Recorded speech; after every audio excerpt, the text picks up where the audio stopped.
Phillies are 2008 World Champions of Baseball. The Philadelphia Eagles are Super Bowl champions. Eagles fans everywhere, this is for you. Now entering the game for Philly Pressbox Radio, Bill Furman and Jim Chesko. It's Wednesday, June 11th, 2025, and the Philadelphia Eagles are still Super Bowl champions. Welcome to the Philly Pressbox Radio Roundtable, brought to you by the Irish Rover Station House in Langhorne, PA, Cavs, Philly Tailgates, and the STT Sports Network. I'm Bill Furman. I'll be your host tonight, along with my partner, Jim Chesko. Chet, let's start out with the Phillies. Wow, what a couple weeks it's been for them. But a bounce back today, winning the series against the first place Cubs. Hopefully that sets us back on the right track. They need to right that ship. Hey, we had a blast at Delco Day 10 on Saturday at Dolan's Bar, Ridley Park, Pennsylvania. Yeah, Great job by our guy, Al Safiri and crew making that happen. And tonight we're going to talk about our biggest, most crushing losses as a fan, Philly or not. And I know you and I have had a little talking back and forth about this topic, but not about anything individually. And we came up with a long list. It's been tough being a Philly fan, but we have plenty to talk about, that's for sure. Well, Bill, you and I have been around for a long, long time, which I guess is a good thing. But while we were just young'uns in 1964 when the Phillies had their collapse, we still nevertheless have seen quite a lot of crushing defeats over the last 50 plus years. And just for the heck of it, yeah, we're going to reflect on some of those rough defeats. I don't know why we're doing that, just to get us depressed. I don't know, but we're going to do it. And we're going to ask for our viewers' input on that also. So stick around. We'll be doing that later in the show. And you know, we're not going to try to get you depressed, but we're just going to talk about those things and see where we go. Yeah, it's going to be fun, I think, because to have those depressing losses was because we won a lot of games to get to that point. I think we didn't pick games on June 10th, meaningless games, as some might call them. Yes. We will talk about the bad ones. Yep. Yeah, that's right. Hey, we have a great guest tonight making a return. Visit the Philly Pressbox Radio in our network partner with the STT Sports Network and host of the Trending in the AM morning show, Phil Stiefel. He'll help us break down what's going on with the Phillies and a whole lot more. Yeah, as I noted last week, I have this goal of having Phil on with us at least once every 3 months or so, and we've been able to do just that. This will mark Phil's 4th visit to our show over the last 11 months, and it's always been fun, so we're going to keep that going. Yep, and let's get to it. Let's welcome Phil Stiefel back to Philly Pressbox Radio. Phil, welcome. Hopefully you're calm. You haven't freaked out about the Phils. They won today. They won the series. The ship is heading in the right direction. Well, the first thing I'm going to say, I'm going to try my best to keep the good vibrations going on this show this evening, okay? There you go. All right. Just going to do that. So I'm live from my pizza shop, Fox's Pizza, here in Kennett Square, PA. So if you're ever in the Kennett Square area, come on out. You know, I don't just podcast at home. That doesn't pay the bills. This here behind me is what pays the bills. Look at that little ad for you, Phil, right there. Up with the ad of our menu right there. Look at that. I love it right there. All right, let's get it going.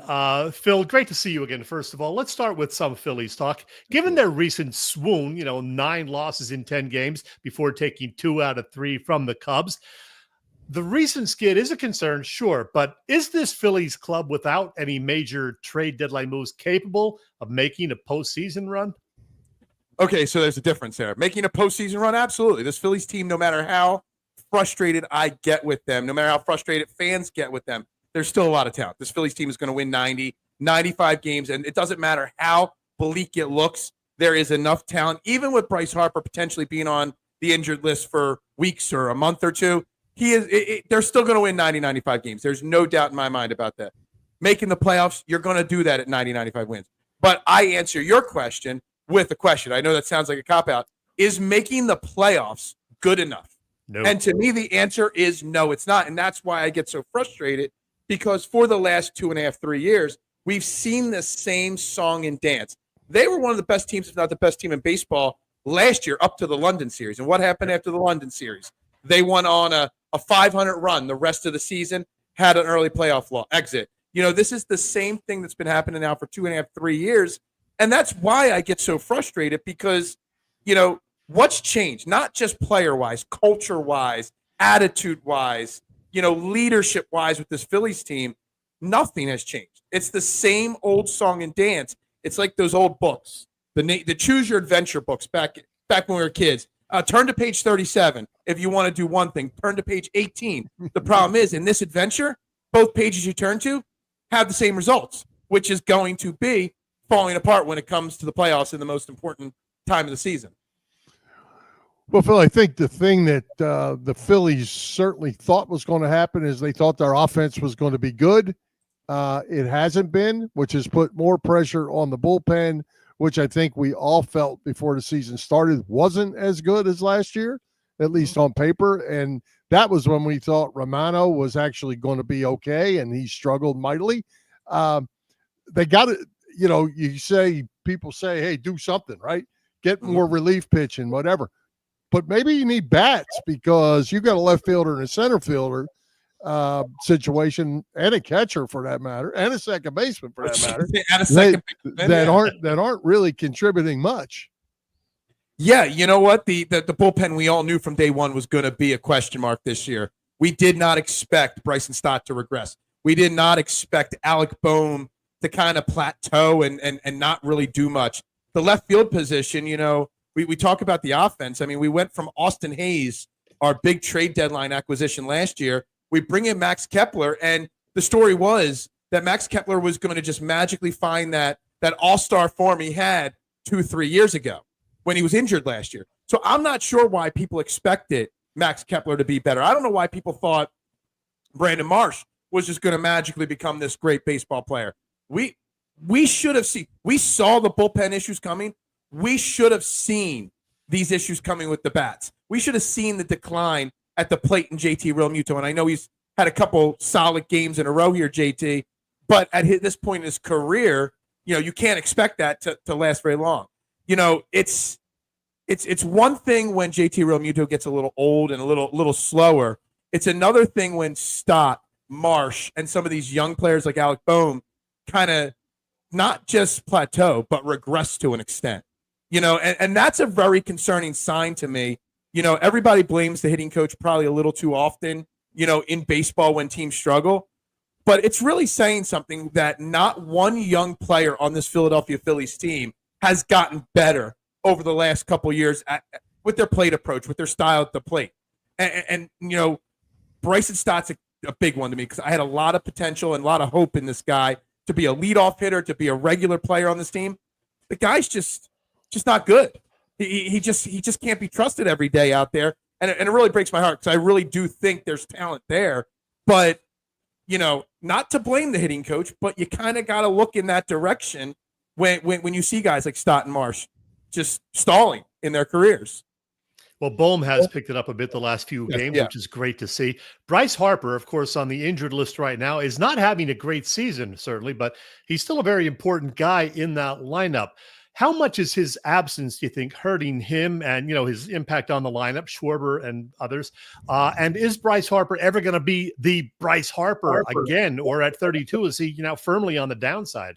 Well, first, let me say something I've been thinking about for like a week now. Or what's it been, about a week that he's been on the injured list now? He came back for a few games and then went on the injured list. This might upset some people, okay? The culture, the vibes, the good vibes, of this team. Bryce Harper has fought through injuries for how many years now? He has decided to say, I don't feel like pushing through the pain anymore. Does that tell you what he thinks of this team? That he's not willing to kind of block out the pain to play anymore? But anyway, you see that the big struggle, the 9-game losing streak, started when he got plunked by Spencer Strider. Nobody retaliated. He got hurt, and he missed, what was it, like 4 or 5 games? That's when the downward swoon started. Whether he's playing well or not, him in the lineup is 1,000% crucial for this team. It balances out the lineup perfectly. Whether he's, playing like an MVP or not, he does put fear into into pitchers and opposing teams, no matter what. So, I mean, it's bad. It's very bad that he's out right now. And you think about it, it's a wrist injury that was hurting him in September last year. He said the other day it wasn't till December that he felt 100%. So the end of the season, October, it took him 2 months to get right. Do we have 2 months of no Bryce Harper now in our lineup? And Otto Kemp taking reps at first base and starting at first base today tells me that they think that there's a chance that Bryce Harper might not be around till late August, which concerns me big time. Yep. Well, Phil, I have a theory. You talk about the hitting coach, and I could be wrong on this, but I've been kind of watching this all season. Maybe too early to come to a conclusion. But what was our biggest beef with the Phillies offense over the last handful of years? Strikeout, strikeout, strikeout, home run, strikeout, home run, strikeout, strikeout. This year, I think you are seeing a whole different approach to your point that you made earlier. But now you have Bohm who can't hit the ball out of the park. Castellanos can't hit the ball. I shouldn't say can't. They aren't. They're more contact hitters. They're cutting down their strikeouts. But in turn, we're in 2-1, 3-2 games because we don't score a whole lot of runs without the home runs. So I don't know that that's the case, but I feel like from top to bottom in the lineup, minus Schwarber, and Schwarber actually doing it too because he's got a higher average into the last couple of weeks. I think the whole hitting approach is different this year than it's been in the past few years. I can agree with you on that with Kyle Schwarber, and I could definitely agree with you on that with Trey Turner. Trey Turner's completely changed his approach at the plate, and that's why he's probably our most consistent hitter. The other guys you mentioned, like Nick Castellanos and Alec Bohm, I don't know if Nick Castellanos has really changed his approach as much as people think, and I've heard a few people like you, Bill, say that. He's still got that really – he's in his own little world when he gets up to the plate. Maybe he's just making better contact. I haven't seen a total change from him yet. Alec Bohm, I don't know what the problem is with Alec Bohm. Alec Bohm was an all-star last year. Before he hurt his wrist late last year, he was on pace to hit 30 home runs and driving 100 RBIs. He was hitting over 300. He's with today's home run, what did that put him at 5 on the season? I believe 6 on the season. I mean, we're a long way away from seeing Alec Bohm the all-star player anymore. And I don't know if it's his approach. I don't know if it's Kevin Long. I don't know what it is. I hate to break it. I don't want to be that guy that says it's Rob Thompson's fault, but I don't think any of these guys on this team feel that their spot on the roster is in jeopardy. And like these guys, they're just going through the paces and they feel like as long as they get to the playoffs, everything will be fine. Well, sometimes, the manager in baseball who has a very limited, impact on a team needs to do something to strike fear in these players that they've got to be better. And Alec Bohm's a perfect example of that. When was the last time Alec Bohm was actually benched for an error or a bad game or something like that? I think with Bohm, there's guys that get slow starts. He certainly had one. He was hitting 150 or whatever. And maybe probably hit over 300 since because he's hitting 286 or whatever.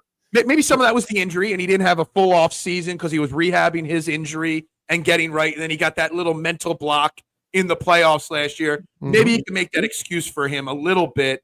But I still expect more from Alec Bohm, and he's just not. I mean, I know he's having a nice stretch, but I need more than 2 weeks of good baseball from Alec Bohm to say that he's turning it around.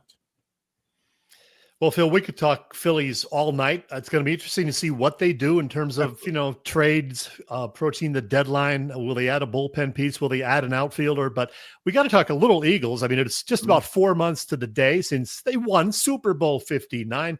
How are you feeling about this offseason for the Birds so far? Isn't it so refreshing to go into an offseason with no question marks? We've got no contract drama. We when people say Nick Sirianni or Jalen Hurts suck, we're like, I don't care. We won the Super Bowl. You know what I mean? Like, we literally have, I feel better right now about this Eagles team than I did coming off the first Super Bowl in 2017. Like, there's no question marks. Yeah, I mean, there's question marks. We lost some players. Sure. We've got some, battles that are going to happen in camp. But because of the way they won that Super Bowl last year and the leaders are in place and now have validation on what they're capable of doing, it's so refreshing. Does that sound right? The way I'm putting that, like, it's so great to know that it's all good. This year's all gravy, in my opinion. Phil, what do you think of the fact that everybody has a list, everybody has a who's better than who and all this, but even with the Super Bowl win, Jalen Hurts still gets no love outside of Philadelphia and even some inside of Philadelphia. The guy's a Super Bowl champion and he's a winner. He's a straight winner, and I do my own ultimate quarterback list, all the time, to compete with the Chris Sims of the world and stuff like that. And I haven't released my top 5. Jalen Hurts is in my top 5, and I know it's going to piss some people off because there are people that don't think Jalen Hurts is a very good quarterback still. And I heard Chris Sims just the other day on whatever network he does his podcast saying that he's a hack. Well, Chris Sims thinks Jalen Hurts is a hack. That annoys me. Look, before winning that Super Bowl, at least they had the argument, like some form of an argument. He just went out there and not just won a Super Bowl, but was a Super Bowl MVP, and not the Super Bowl MVP because quarterbacks tend to win the MVP. He went out there because the Chiefs shut down Saquon Barkley and just dominated the Chiefs. Dominated the most current dynasty in sports right now. So it's fantastic. Look, Jalen Hurts is a winner. Jalen Hurts is, little cliche sayings that he always used, rub people the wrong way, but they're not cliches to him. They are his Bible. They are his, way of life. And, I remember a couple of years ago, there was an article, I think it was after the 2022 Super Bowl. It was an article, I forget what magazine it was in, but it was an interview. It was a very long piece. I think it was ESPN. And he spent time with Tom Brady that offseason. And this article went into detail about what his offseason routine is. And I sat down and I read the article twice, and I'm like, doesn't this guy have any fun? Like, is this guy going to burn out because of the seriousness? And then as 23 went on, and then 24, I'm like, no, he's just Tom Brady in this modern era where he lives, breathes, sleeps football. That's all he cares about. And we should appreciate Jalen Hurts because, you're going to ask about, the saddest moments in history. I mean, Eagles history is wrought with terrible quarterback play, terrible errors. We are in the greatest era of Eagles football right now, and people still do not know how to appreciate the fact that we've got a winner like Jalen Hurts at the helm. Yeah, we're not used to it at all. By the way, Pro Football Focus recently came out with its quarterback rankings. They had tier 1, which did not include Hurts. He was in that second tier. And I could see that. You have the Mahomes and Josh Allen's and company in the very top tier, and then Hurts in that very good group, which they called tier 2. We can talk about that another time, but there you have it. We do have the Eagles. Talk about it right now. Okay, go ahead. Go ahead, Phil. Putting Josh Allen and Lamar Jackson in the top tier. Can we stop doing it? Like, seriously, what's Josh Allen ever done? And Joe Burrow too. What's Josh Allen's record in the Super Bowl? Oh, he hasn't played in one yet, right? At least Joe Burrow got to one once. You know what I mean? Can we stop? That's the whole argument. No, if just because they haven't won a Super Bowl doesn't mean they're not great quarterbacks. That does not mean that. But I'd rather have a Super Bowl champion in tier 1 than a guy that's come up small in the big games to get to the Super Bowl. That's just my opinion. I want a guy that has the it factor, a winning it factor. Jalen Hurts has that. So okay, sorry. I hate when I see that, and I hate when I see Justin Herbert at or above his level. I agree. It drives me nuts. People love these losing quarterbacks. Overrated Justin Herbert. Just because they throw a pretty spiral, they throw that back shoulder throw so well. Get the hell out of here. Give me a guy that wins. Don't give me a guy that blows a 30-point first half playoff game, lead. You know what I mean? So. Phil, does the schedule concern you? Very tough schedule for the Birds in 2025. We're excited about the opener against Dallas 85 days from now, but that's a rough schedule. Can the Eagles really win 12 to 14 games again? 12 games maybe might be the max. This is a very difficult schedule, and I think I've looked at the schedule of everybody in the NFC East.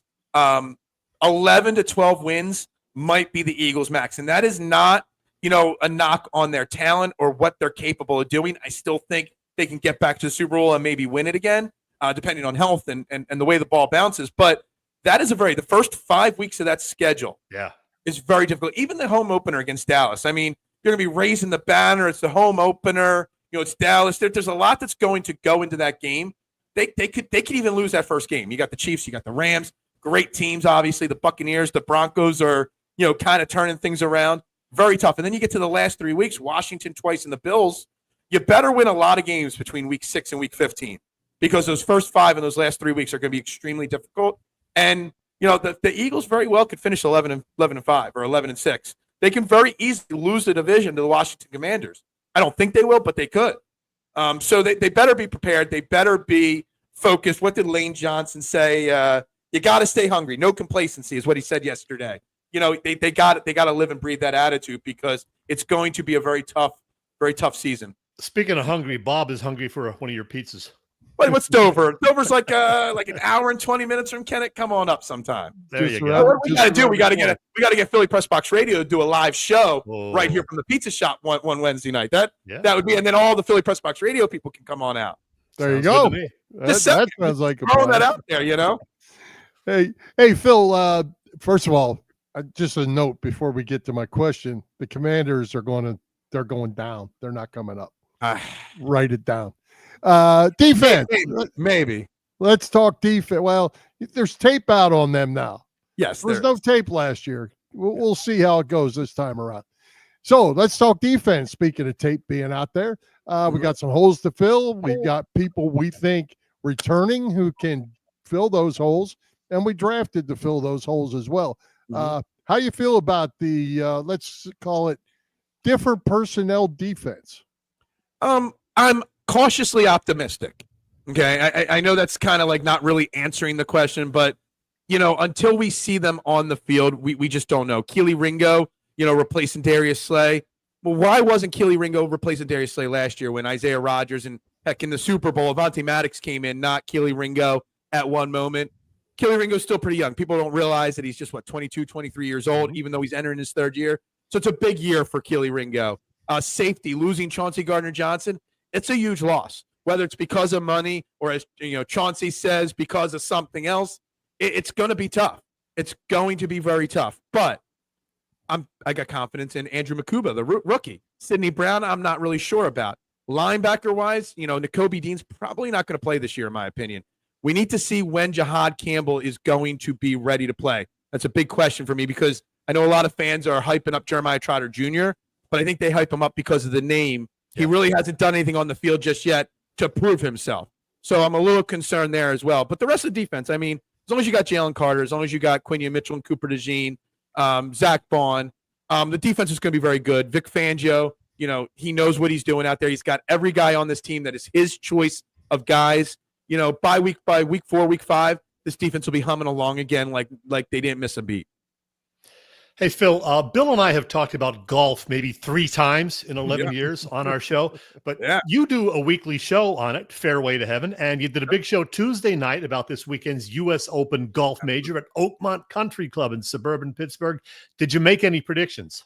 Oh, absolutely. I mean, I made 3,000 predictions. I don't want to get too technical with golf for you guys. I don't know how much your fans know golf. Let me tell you something. If you like watching professional athletes struggle at their game, watch this weekend. Oakmont's hosted 10 U.S. Opens in the past, and I don't know how to say this the easiest way. The worst scores of all time happen at Oakmont. These guys struggle. Like Scotty Scheffler's the number 1 ranked golfer in the world, and he has been for a very long time. He's hands down this generation's Tiger Woods. Maybe not that good, but he's that, compared to everybody else out there right now. He's going to struggle. Everybody is going to struggle this week. You're not going to see 20 under par, 10 under par. The winning score might be something like over par, +2, +3 to win this week. And 2 times ago, Angel Cabrera won it in 2006 at 5 over par. So It is going to be complete carnage. It is the thickest rough you'll ever see in a golf course.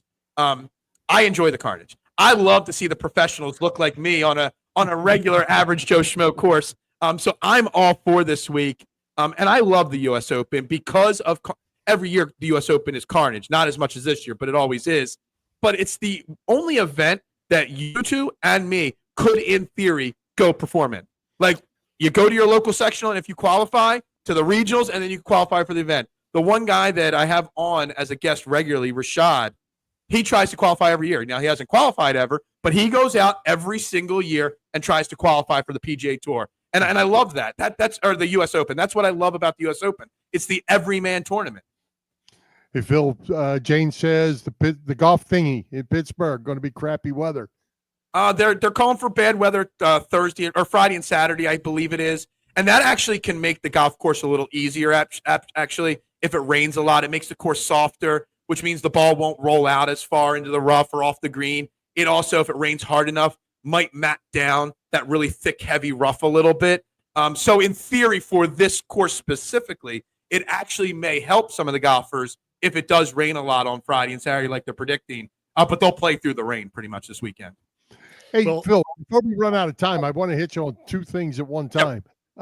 Thumbs up on the Flyers, thumbs up on the Sixers, thumbs down on the Flyers, thumbs down on the Sixers. What do you got? The Flyers, I'm giving them the benefit of the doubt. This is the year for them, so I'm going to give them a thumbs up. It all came down to this offseason for me. They got all the draft picks. We'll see what they do. I'm giving them the benefit of the doubt. I'm out. I'm thumbs down, 2 thumbs down. I'll borrow someone else's thumbs. Somebody else give me a thumb. Give me a thumb. So my delivery driver gave me a thumb down too. I'm out on the Sixers. I'm done. I'm over it. Till Daryl Morey's fired, I'm out. I'm out on them. And there's our Sixers talk. And Bill, I'm sure your other thing was the fact that in the second half of our show, we're going to talk about heartbreaking losses for our Philly sports teams over the last half century. Phil, you've not been around quite as long as Bill or me, but you've seen a bunch of heartbreaking defeats as well. What are the ones that stand out for you in your lifetime? So I'm going to give you 2 games, and then I'm going to give you really quick 2 other moments here. So Joe Carter, obviously, I was 13 years old. My dad was a very sick man through most of my life. He passed away when I was pretty young. That was his last chance to celebrate a championship with his boys. And that when Joe Carter hit that home run, we had just come off a very bad summer of family stuff and all. So that one to me has always been the big. I cried when the Phillies won the World Series in 2008 because of him. You know what I mean? So that one's number 1 to me. Number 2 is the Phillies loss in 2011 to the Cardinals because of that image of Ryan Howard going down in a heap. You know, he tore his Achilles. He was never the same. While Ruben Amaro tried to run it back for another couple of years, the team, that image of Ryan Howard is the symbol of the end of that era to me. So that one's really a sad one. And I'm going to give you 2 non-games real quick. Randall Cunningham getting hit by Bryce Pop. Mm-hmm. That's one of the saddest moments of my childhood because I complained about the Kelly Green era, but that was supposed to be their year, and that really kills me, that one. And the Sixers, to bring the Sixers back one more time, choosing Brett Brown over Jimmy Butler.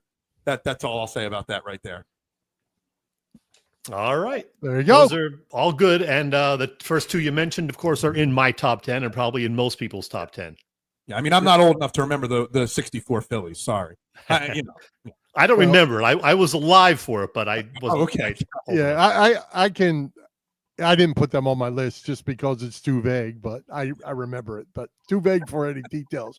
Well, hey, Phil, before we let you go, let everyone know where they can find out about your show, all you have on social media, the best pizza in Chester County. Tell us all about what you got going on. Obviously, trending in the AM Monday through Friday at 8 a.m., 90 minutes of sports talk on the STT Sports Network. Friday, we'll have Ed Kratz from Sports Illustrated on talking about OTAs, so you're not going to want to miss that. Or catch today's replay. I had Jason Ashworth from PHL All City. He does the show The Cheap Seats with E-Rock and Black Gritty. It was a great interview with him this morning, so check out the replay of that. But trending in the AM, for anybody that's not tuned into it before, it's the People's Show. It's not my show. This show is when I actually get to say my opinions. My opinions are meaningless on the morning show. You know, it's all about me setting ideas and letting you have an opportunity to have your voices and opinions heard. And, of course, I do Fairway to Heaven Tuesday nights, 6 p.m., talking gambling and fantasy golf. And, of course, I'm here at my pizza shop 7 days a week. Kennett Square, Fox's Pizza Den. Come on out. It's right by Longwood Gardens. If you know where Longwood Gardens is, you can find me very easily from there. Well, Phil, since you mentioned the Pizza Den, a quick pizza question for you, actually a pizza shop question for you. Mm-hmm. I'm curious, besides the obvious pizza, what is the most popular menu item for folks? Is it a steak sandwich, stromboli, wings, or what?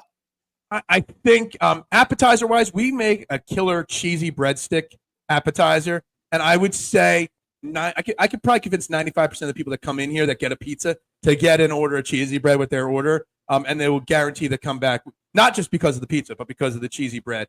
Cheesesteaks are like pizza. They're very subjective. Whether you like Angelo's, Fox's, or anyone out there, it's a very subjective thing. So while I love a good cheesesteak, and we make a great cheesesteak here, it is a very subjective thing. So, okay. Very good. Well, Phil, we appreciate you taking the time to join us. Let's keep this SST Sports Network rolling. Yeah, absolutely. And guys, like I said, I know you're going to talk about it later, but good vibrations, guys. That's right. All right. Yep. Good night. Thanks, Phil. Thanks, Phil. That was his Beach Boys. He was going Beach Boys on us. I think that was the Beach Boys reference. Yeah, we lost going... Brian Wilson today. Yes. Hey, Chad, tell us what's going on over at the Irish Rover Station House. I'm glad you asked, Bill. Let me find my little picture to put up for the Irish Rover Station House. There it is. Always a good time there at the Irish Rover. They're in Langhorne, Pennsylvania. You know that the Rover always has killer burger Thursdays, dinner specials Thursday through Sunday, happy hour deals Monday through Friday. Oh, plus a $5 Sunday fun day menu and always 24 beers on tap. And they got something going on this Thursday that's special also during happy hour, 5 to 7 p.m. The folks from Great Lakes Brewing will be there for a Keep the Pint night. Now, I have to adjust my plans to be sure to be there for that because I love those free pints. Then this Sunday is Father's Day. You know that. And that's an annual tradition that is just great. Starting at 9 a.m. Sunday, Father's Day. It is the Father's Day car show at the Rover. More than 200 classic vehicles on display across the Rover's massive parking lot, and a chunk of the day's proceeds benefit the Bucks County Community Foundation. Always a good time, the Irish Rover Car Show. The station house located on Bellevue Avenue in Langhorne and on the web at irishroverstationhouse.com. Hey everybody, it's Willie Nile here, and you're listening to Chet and Bill on Philly Pressbox Radio. You lucky people. And Bill, speaking of Willie Nile, I got to tell you, I wasn't able to make it to his annual birthday concert last weekend. We were a little busy at Delco Day, as you're well aware. But Willie celebrated birthday number 77. There he is getting a cake from his lovely wife, Christina. And I thought I had a picture to show you also that she took, but that disappeared. I hate when that happens. Picture of Willie rocking at age 77. He is amazing.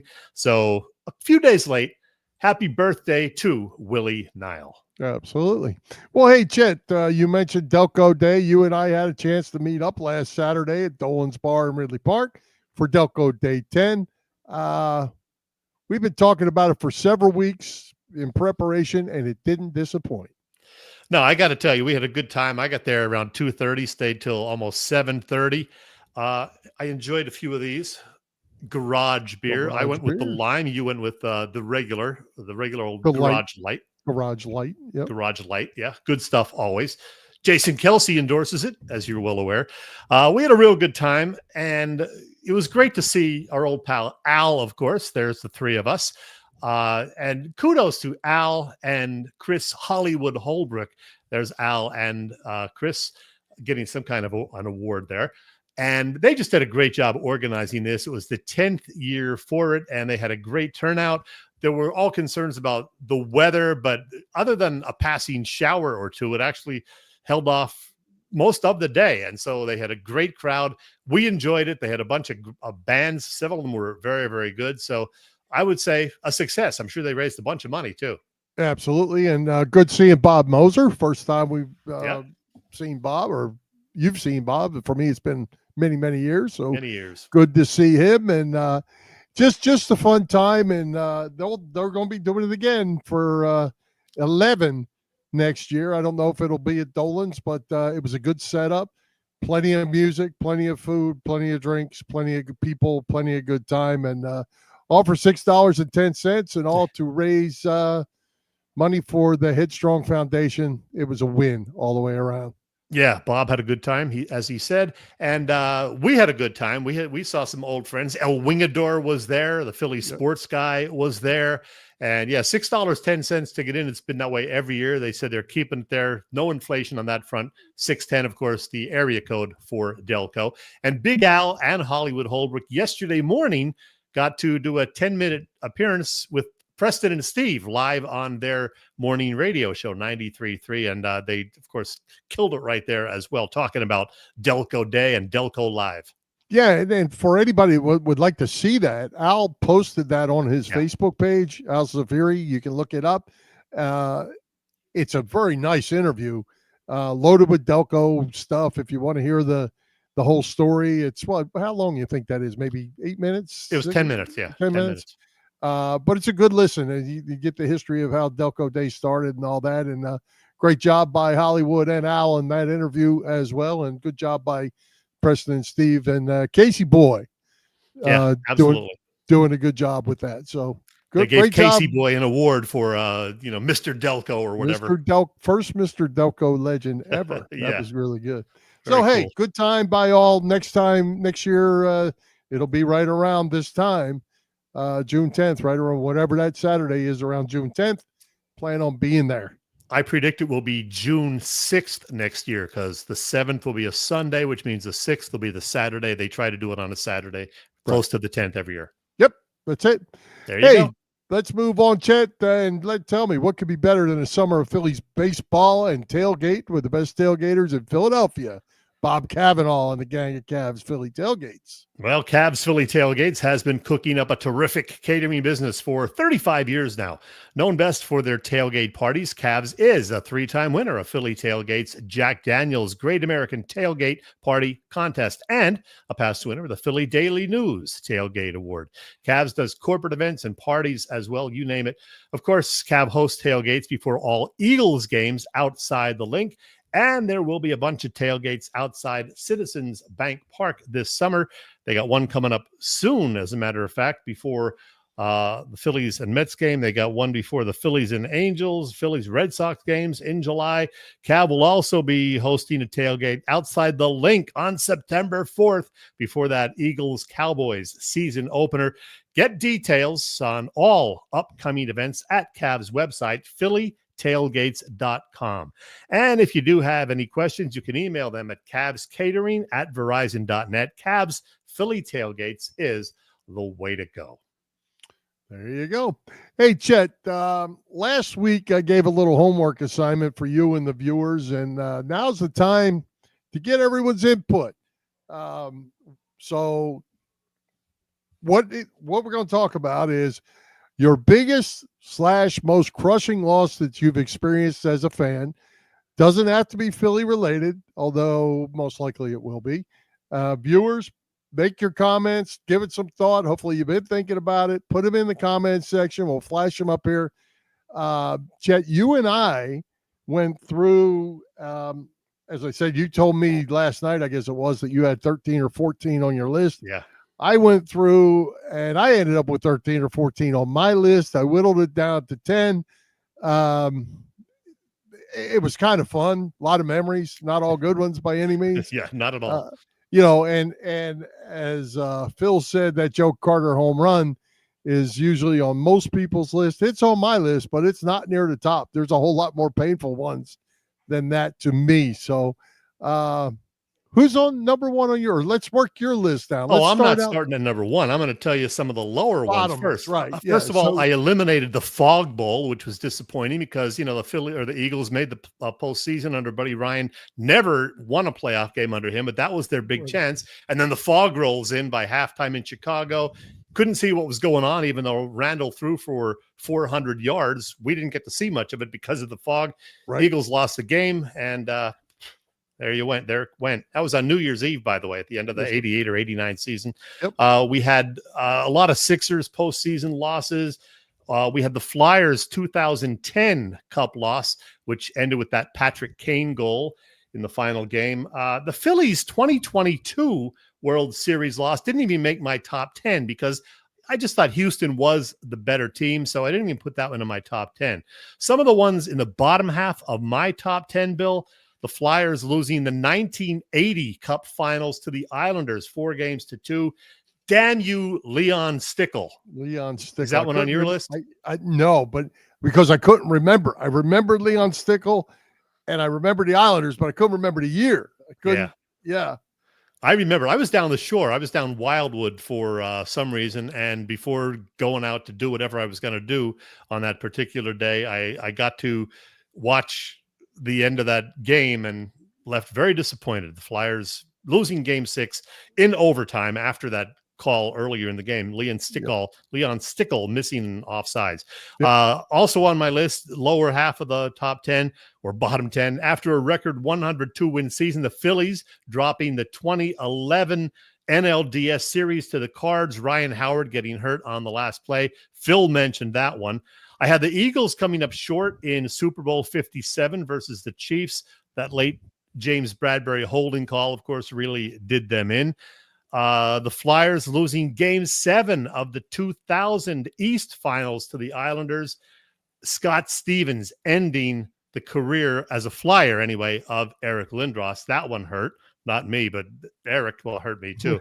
And then the Phillies dropping the final 2 games of the 2023 NLCS to the Diamondbacks at home and losing the series 4-3. None of those even in my top 5, Bill. Well, let me start at the end. I did mine a little bit different, but I had a couple honorable mentions I'll throw out. And okay, I actually, being a big Penn State guy, I have a couple Penn State games in there as well. So my honorable mention list was 2005 Michigan 25 Michigan 27, Penn State 25. Penn State scored with 53 seconds in the game to take the lead, only to give up a walk-off touchdown to lose that game in 2025. I had the 2009, well, I kind of lumped these two together. The 2009 NFC Championship game, Cardinals-Eagles in Glendale. Cardinals beat the Eagles. The Eagles were a better team than them. And then in the 2002 NFC Championship, where the Rams beat the Eagles 29-24. That was my honorable mention. I didn't like that one either. And then I also had the 2010 Stanley Cup Finals of the Blackhawks, losing that game to Patrick Kane in overtime. So they were my honorable mentions. All right. So now I'll go with number 10 because I actually did number 1 through 10. There you go. This was hard. You're going to probably find this one hard to believe, Chet. This is my number 10. 2018-19 Sixers lost to the Raptors in Game 7 when they couldn't stop Kawhi Leonard. He averaged like 37 points or some ridiculous number. That was number 4 on my list, Bill. That one really hurt. The quadruple bounce bucket to win that Game 7 and put the Sixers out in the second round, which they still have not gotten past. Right. Okay. So then my number 9 is the Joe Carter game. Wow, that low. Yeah, there's a lot of punishment in here between 1 and 9. I'm sure. Let me see. Number 8 is the NLCS lost to Arizona that you just mentioned. Yep. I had that one at number 8. Number 7, the 2003 NFC Championship game against the Carolina Panthers, 14-3 at the Link. I was there. That's why it's higher than everything else, because they laid a big old egg in that game, and they should have won that game. I meant to put that one on my list, and I totally forgot. So that should be on my list somewhere, but it is not. Okay. My number 6 is, you mentioned it, the 2011 NLCS Phillies Cardinals. Howard torn Achilles on the last out of the game was devastating. So I'm down to my top 5. All right. I'm going to give you my number 5. The Sixers losing the 2023 NBA East semifinals to the Celtics after coughing up a 3-2 series lead. They lost Game 6 at home, and you just knew they were not going to win Game 7. I know that for a lot of people, who have like soured on the Sixers, they don't even care anymore. But that one hurt me 2 years ago because I thought that was their best chance to really go far, and then they blow Game 6 and got blown out in Game 7 against the Celtics. Number 4, as I mentioned, the Kawhi Leonard Raptors-Sixers game that ended their 2019 season. Number 3 for me was Joe Carter's walk-off home run, which, of course, won the World Series for the Blue Jays in 93 and left all of us Phillies fans really disheartened and upset. And then I have 2 left. I'm going to save those till we hear a few more from you.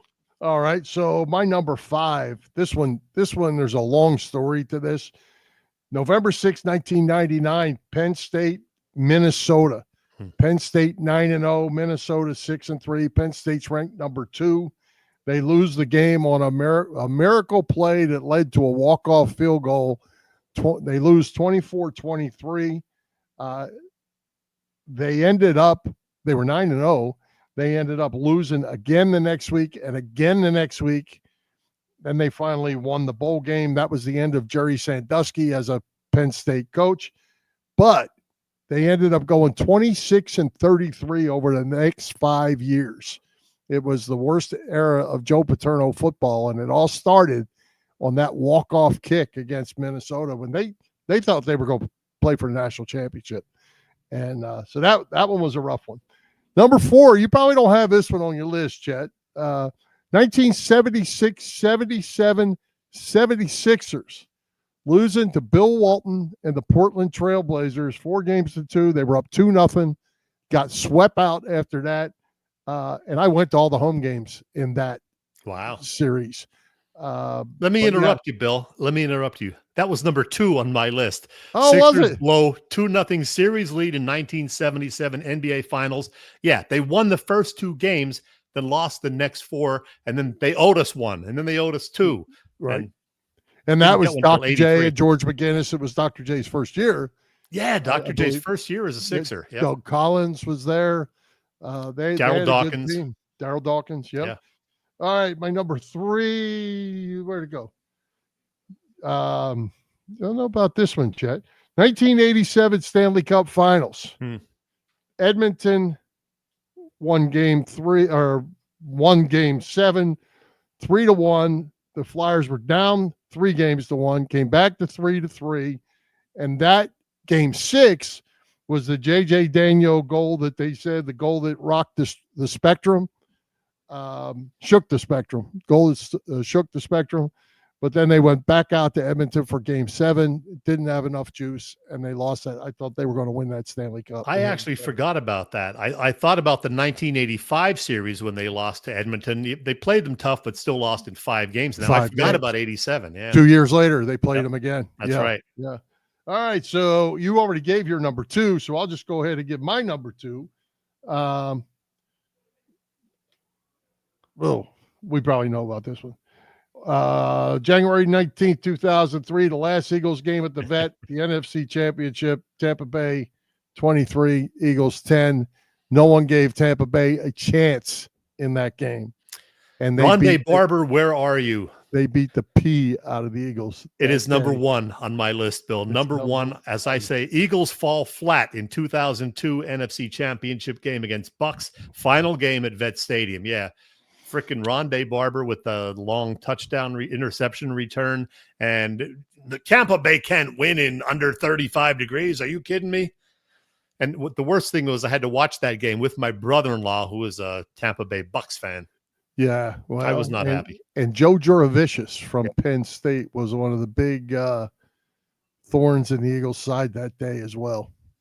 All right. My number 1. Bill? My number 1, I'm surprised you didn't get this one, Chet. This isn't on your list. 1978, Phillies, Dodgers, NLCS Game 4. Gary Maddox dropped the fly ball, followed by the putting runners on first and second. Would have been that was one of my dishonorable mentions, Black Friday. Was it 77 or 78? I don't remember. 78. And then the next batter after he dropped the fly ball, hit a single to center to him. He ran in to make the play. Ball bounced over his glove. Season over. Devastating. Yeah, that was really depressing at the time. But since it's been 48 years, I've kind of pushed that one, further away. But every time I think of Gary Maddox, I think of it. And then the funny thing about that to me, Chet, the Gary Maddox thing is, he made that error in 78, but then in 80, he made the last out catch, I believe, in the Astros series, and he's all in the paper holding the ball. They're carrying him off the field. I'm like, yeah. Do that 2 years ago when we're playing for a couple World Series. Agrees with us on some of these. Bob forgot about that one. Denny says, yeah, that Tampa game, the final one at the Vet. Ouch. And then, you know what? They opened up the following season at the new stadium, and they lost again to Tampa in the season. They lost to Tampa in the opener. Absolutely. I was going to bring that up. It's not on my list, but I was going to bring that up. They opened the link with Tampa and lost that game too. So, well, there you go. Some good memories, not really. Some bad memories, but fun to talk about nonetheless. Let's see. Do we have any? PJ's got one up here. Let's see. We missed this one. Phillies Yeah, lose I at threw that 4-2. one up while you were talking. Oh, did you? Okay. You know, it's funny about that World Series, Chad. I thought the 2009, because I thought like the fans were like, well, we won in 2008. It's okay. Yeah. Well, No, and that's it's okay. it's never okay, but that's kind of how I felt with the Eagles losing the Super Bowl 2 years ago to the Chiefs. They won one, 5 years earlier, whatever. So not as big a deal if it's the first time you're there in, 30 years or whatever. So it kind of, the blow is lessened by the fact they had won one recently. Yeah, well, and it's funny that neither one of us had the first Super Bowl, well, the second Super Bowl loss, the one to Brady. In New England, that wasn't on either one of our lists. And I thought about that game. I thought, well, we came back and won. Maybe that's why that one didn't make the list. Yeah, I actually started with about 20 to consider, and that one was being considered, and then I just kind of forgot about it. So, well, the 80-81 Super Bowl too, that they lost to the Raiders when we thought they had beat them in the regular season, and they went to the Super Bowl and laid an egg in that game too. So, boy, we've had a lot of disappointment over the last 50 years. Yeah, as I say, it ain't easy being a Philly sports fan, that's for sure. Well, that was kind of fun. It was kind of fun. Anybody else has PJ says, yeah, but it was the Yankees. You're right. If anybody else has something they want to throw up on there, don't throw up on there, but if you want to put it up on there, we'll flash it up if we can. All right. That was fun stuff. Hey, Chet, great guest tonight at Phil Stiefel, as always. Who's coming to Philly Pressbox Radio next Wednesday at 7 p.m.? Well, we have two guests next week, Bill, with the important NBA draft happening later this month on the 25th, to be precise. We're going to talk about the Sixers and what they might do with our old friend. Sixers do have the third overall pick. Yeah, the Sixers beat writer from the Inquirer, Keith Pompey, will be back on the show with us. That'll be fun. Heck, if nothing else, Bill, you can rip him about the New York Football Giants. So Keith Pompey. I will. Yeah, I will. He'll be our first guest. Yeah, Keith has a nice post up right now. Did you happen to see that? I didn't see it, no. I put it up a day or two ago, I guess. And he says, why is it that I'm at the dentist office and everybody is singing Fly, Eagles, Fly? And he said, I thought it was like a no-fly zone here at the dentist office. Well, that just set everybody off to harass him, me included. I thanked him again for sending Saquon down I-95. Absolutely. Yeah, I didn't see that, but that's funny. Keith's a good guy. We'll have fun talking to him. Absolutely. Our second guest is the fantastic drummer from the Hooters, who's also a podcast host and the founder of the In the Pocket project that helps keep Philly-related music in the spotlight. David Osikinen, back for a third visit to our show. Dave is a big Phillies and Eagles fan, in addition to being a great musician. So that'll be fun.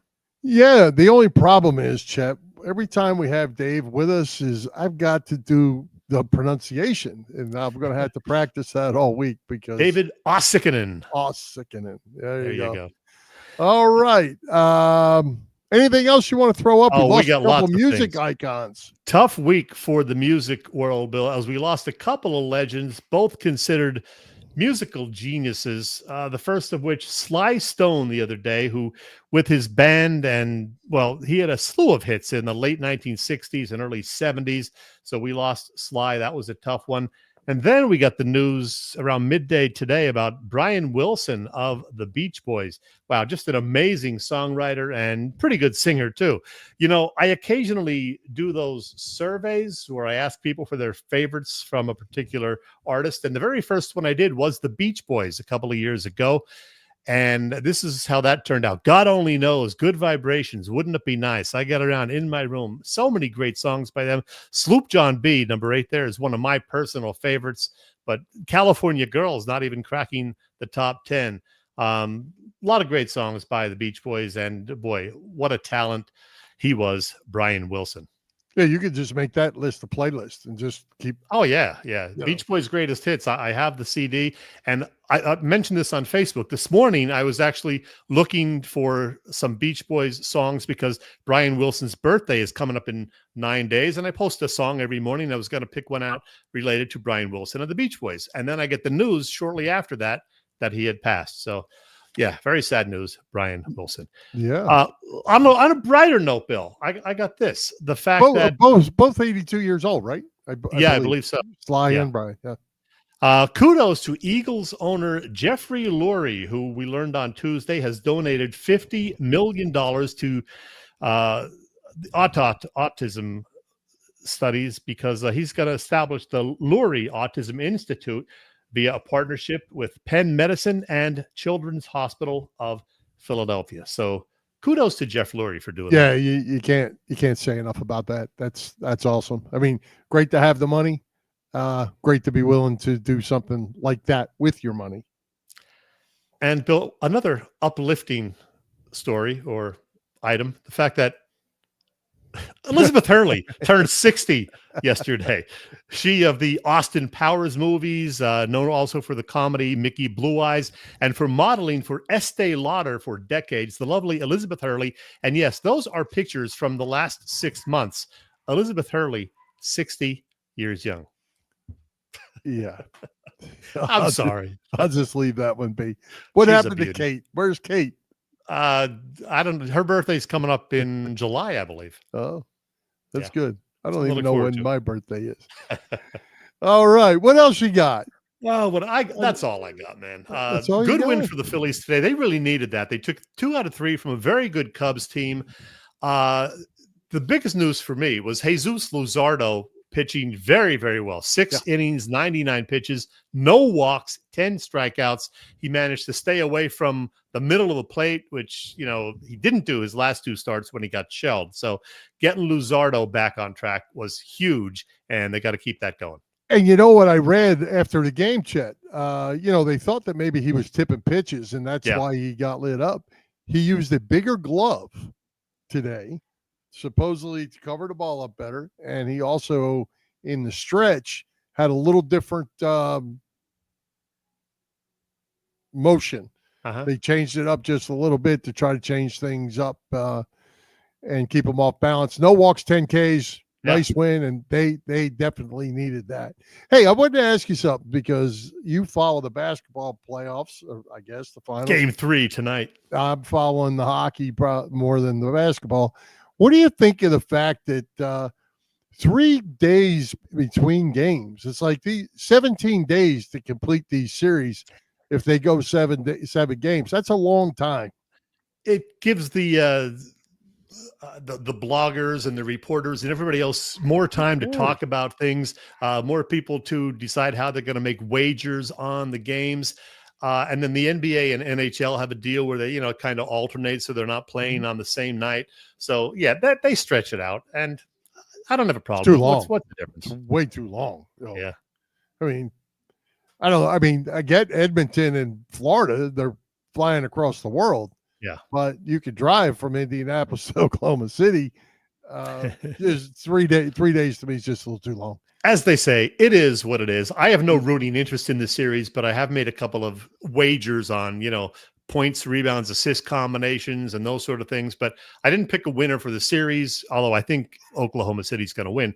And I'm not rooting for either team, although I like TJ McConnell and would kind of like to see him win for the Pacers.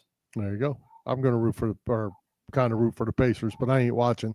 All right. And I am watching hockey, though, and I just think Florida's better. I don't really care one way or the other who wins. I just think Florida's a better team. So Malloy doesn't care. Yeah, more TV money. He's an old crotchety guy, just likes to complain. Hey, one other thing. Boy, we have 10 seconds. Uh-oh. Did you see the Paul Skeens stats? I got to remember if I got this right. Last 7 games, 1.17 ERA and 1 win. Yeah. Well, he's one of those guys who is not on a great team, and he doesn't seem to get any run support when he does pitch. So it's unfortunate. He's pitched 2 gems. I don't think he's going to win the Phillies. Cy Young with a losing record, but I mean, he came awful close last year, didn't he? I think he's got a really good chance of winning it. He may. They say he's number 1 right now, and there's nobody close. Wheeler is second, but he's back. Great to have Zach Wheeler back. He pitched very well the other night. So, if Wheeler's back and doing fine, Luzardo is back on track. Not going to see Nola now probably till after the All-Star break, the way it sounds. So, right. Something to Off keep an eye tomorrow on. for the Phils, Toronto for the weekend, then off to They Miami. have a tough schedule coming up. They have Miami for 4 games after that, but then very, very tough schedule right through the All-Star break. Much So next it ain't week. going to be easy. Need to win some games. Need to start swinging the bats. Hitting season needs to come quick. One other thing, our pal Bob Moser said he thought next week's show was going to be on Tuesday because I was talking to him. But actually, it's going to be the following week. We're going to have a Tuesday show. Next week will be Wednesday, the 18th. The following week will be Tuesday, the 24th. That would be. Because Chet has plans, like usual. I'm a busy guy. Hey, as I mentioned, 85 days till the Eagles and Cowboys begin the season. There's an oldie but goodie. Ballman. Gary Ballman. Remember first name that popped in my head when you said 85. Because I looked it up. There are very, very few Eagles who wore number 85 that anybody remembers. The most recent one that you might know, Nay Brown, who was around for 2 years, around 25 years ago. But yeah, I got Gary a better Ballman chance of remembering Gary Ballman than I do Nay Brown, I think. That's sad, isn't it? We're old. He started his career with the Steelers, by the way, and then the Eagles got him in 66 or 67. All right, well, let's wrap this thing up with thank tonight's special guest, Phil Stiefel, our sponsors, the Irish Rover Station House, Cavs Philly Tailgates, PPCC 118 Raz Room. For Jim Chetchesko, this is Bill Furman. We hope you enjoyed the show, and we'll join Philly Press Box Radio next Wednesday, June the 18th at 7 p.m. You can see us live on Facebook, on our Philly Press Box Radio YouTube channel, and on the STT Sports Network YouTube channel, and listen on Apple Podcasts, iHeartRadio, and all the others. High hopes, Philadelphia sports fans, and let's go Phillies. High hopes,